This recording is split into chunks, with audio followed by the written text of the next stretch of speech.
So today our lesson is going to be dividing whole numbers or decimals to come up with a decimal quotient. Now, if you remember how to divide whole numbers, you will do great on this lesson.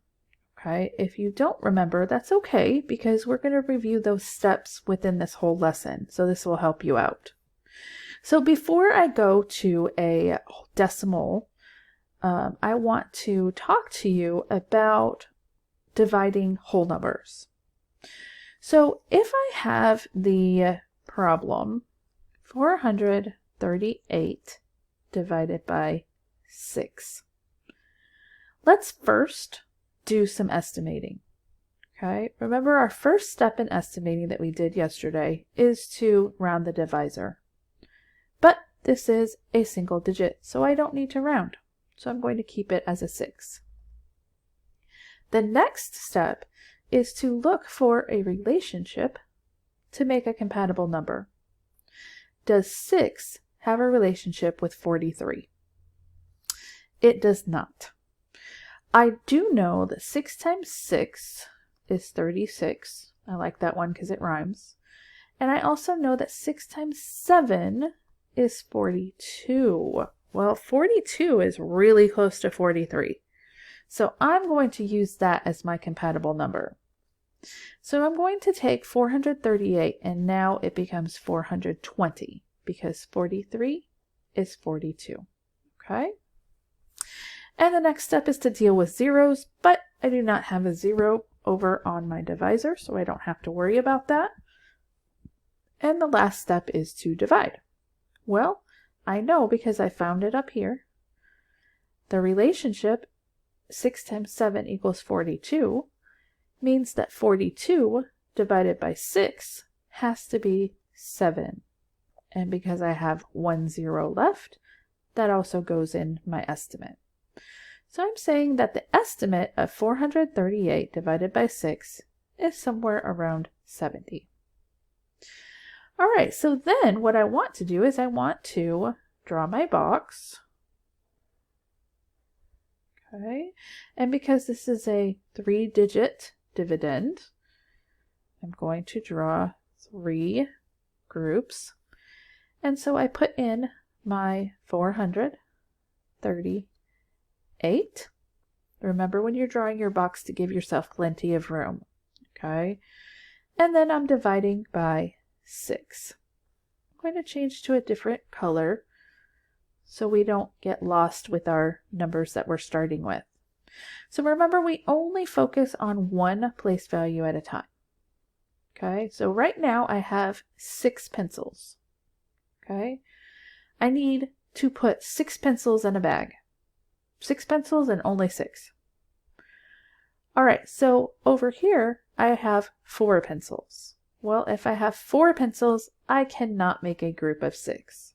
So I'm going to say I have 0 groups. 0 times 6 is 0. So I still have 4 pencils. Now remember, what I'm going to do is I'm going to regroup. I'm not adding, I'm regrouping. So I'm taking this 4 and I'm going to put it next to the 3. So now I'm dealing with 43 pencils. Okay, so if I have 43 pencils and I'm making groups of 6, well, I already know over here I can get 42 pencils, but if I try to do 6 times 8, that's going to be too much. So 7 groups of 6 pencils. 7 times 6 is 42. So now I have 1 pencil left. Okay, I'm going to regroup that 1 pencil over here. Remember, it's regrouping, not adding. It's not 1 pencil plus 8. It's one group of 10 pencils because it's in the tens place.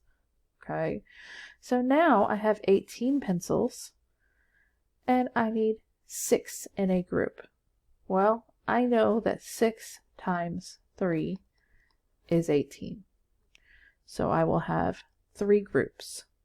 And 3 times 6 is 18, so I have no remainder.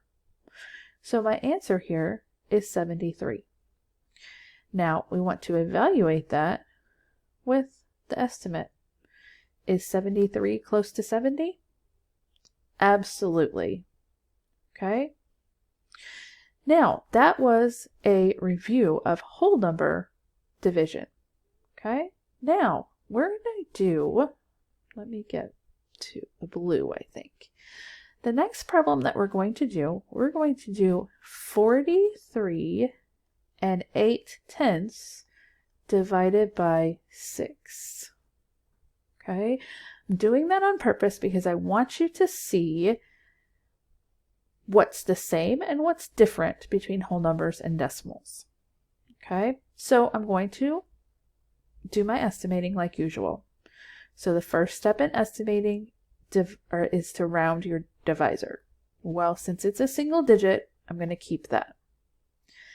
The next step is to look for a relationship and create a compatible number. Does 6 have a relationship with 43? Well, we kind of already figured that out over here, right? We said that 6 times 7 is 42, and that's really close. So I'm going to change this to a 42. And as we talked about yesterday, I could put a 0 there, but it doesn't change my value. So I can write it this way, or I can just write it as a whole number. Okay, so 42 divided by 6 is 7. So I want you to look at that. So when we did whole numbers, our estimate was 70. When we're doing a decimal, our estimate is 7. Okay, and look at the process that we did. Okay, is this process any different than what we did with whole numbers? Not really. Okay, it's just basically just a difference in place value. So again, let's draw our box. Now your box is going to look slightly different because now we have 43 and 8/10. So we actually have to have a column for that decimal. So I have one for the 40, one for the 3. I have a skinny little column for the decimal point, and then I have my 8/10. Okay. Now, the reason we put a column here is so that we do not forget our decimal. Okay. Now, we are lucky with division of decimals. Our decimal goes right on top. We don't have to count over like we had to last week with multiplying. Wherever it is in my dividend, it is in my quotient. Okay? And again, I'm dividing by 6. So let's get a different color. Let's do an orange. All right, so we're going to do the same process that we did over here. So again, I have 6 pencils. Well, if I have 6 pencils and then I have 4, well, 6 pencils in a group and I only have 4, I don't have enough. So I take away the 0 and I'm left with 4. And again, I want to regroup. So now I have 43 pencils. What's 43 divided by 6? Well, we know that from over here from our work earlier. That would be 7. 7 times 6 is 42. Okay? Now, when I do this, remember that this column is only the decimal point. Okay? I'm not going to put this here because that wouldn't make sense, because that is a column for just the decimal point. It's not a place value column, so that wouldn't make sense. So the 1 actually goes right here. And again, how many 6s in 18? Well, that would be 3. And 3 times 6 is 18, and there's no leftovers. Okay? So look at this answer and evaluate that with our estimate. Are they close? Yes, they absolutely are. Okay, so now look at both processes together. Look at the whole numbers and look at the decimals. There's really only one thing that's different, and that is really just the decimal point. Everything else is exactly the same. All the steps that you did for whole number, division you will do for decimal division. All right, so I'm going to clear all of this, and we're going to do another problem. Now, for this problem, we're going to have a whole number divided by a whole number that the answer, instead of us writing remainder, we will make it into a decimal. And I'll show you what I mean by that. So as always, let's do our estimating. So since this is a single digit, I'm going to keep my 4. Now I need to see if there's a relationship between 4 and 37. I know that 4 times 10 is 40. I know that 4 times 11 is 44. Ooh, that's getting further away, isn't it? So what about 4 times 9? Well, 4 times 9 is 36. So I definitely wouldn't do this. Okay, I might choose 10 because that's 3 away, but this one is actually closer. So I'm going to go with the 36. Now that tells me that 36 would be an underestimate, and then 40 would be an overestimate. So I could choose either one of them. All right, there's no zeros to have to deal with.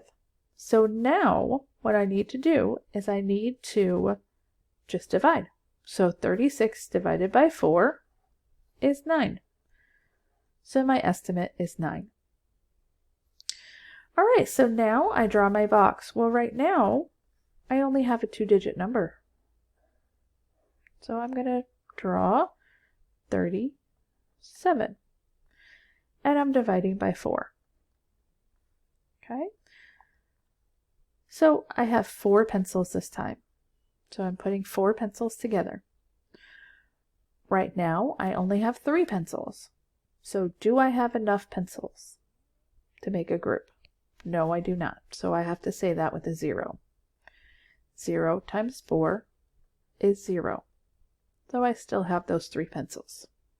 And that's not really 3 pencils, it's 3 groups of 10 pencils. So I'm going to regroup that over here. Now I have 37 pencils, and I put 4 in a group. Well, I already know over here, if 4 times 9 is 36, then 37, I can get 9 groups of 4 pencils. Oops. So 9 groups. 9 times 4 is 36. That leaves me with 1. Now, so far in your math career, when you get to this point, what you would do is you would write remainder 1. And that is absolutely correct. That is one way of recording that remainder. So I'm going to put that over here. We can call that 9 remainder 1. This is if I'm doing whole number division. Okay? But today, I'm going to show you how to do decimal division. Okay? So instead of saying remainder 1, I am going to continue on with a decimal point. Okay? So I'm going to put a decimal here and a decimal here. Okay? And what I'm going to do is I am going to add a column and put a 0 in it. Okay? Remember, we've been talking for a while now about how 37 is equal to 37 and 0 tenths, which is equal to 37 and 0 hundredths, which is equal to 37 and 0 thousandths, and so on. I can put zeros forever and ever and ever, and as long as it's not any other digit, it's only a 0, it does not change my value. So what I'm doing here is I'm adding a 0. It does not change the value of the 37, but it does allow me to have a place to regroup what is left over. So I'm going to take this 1 and I'm going to regroup it here, just like I did over here. Okay? And so now I want to find out, now I have 10 pencils and I'm putting 4 together. So how many groups can I have out of 10? Well, that would be 2. 2 times 4 is 8. and that gives me 2. Now, if I don't have a remainder, I'm done. But in this case, I still have a remainder. So I'm going to do the same process.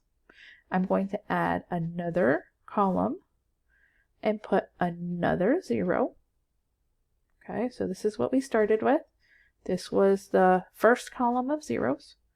And now we're on this column of zeros. Remember, my value hasn't changed. All I've done is add a 0 so that I can regroup what's left. So now I have 20 pencils, and I'm still making groups of 4. Well, I know that 4 times 5 is 20. And now that I do not have anything left, I'm done. So if I'm just recording my remainder as a whole number, I would say 9 remainder 1. But if I want my answer to be recorded as a decimal, then I would say 9 25/100. Okay? There is also another way, and that is making it as a fraction. So we would have 9 as our whole number. When we had our 1, that's a numerator, and then the number we're dividing by is the denominator. So that is another way to write your remainder. Now you don't have to worry about this today. I just wanted to show you that there are 3 ways for you to write remainders. So you are well versed in this one. You've been doing remainders like this for a while. This is what we're focusing on today. Okay?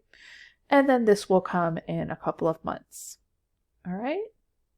So now you're going to do a couple of practice problems with Miss Higby.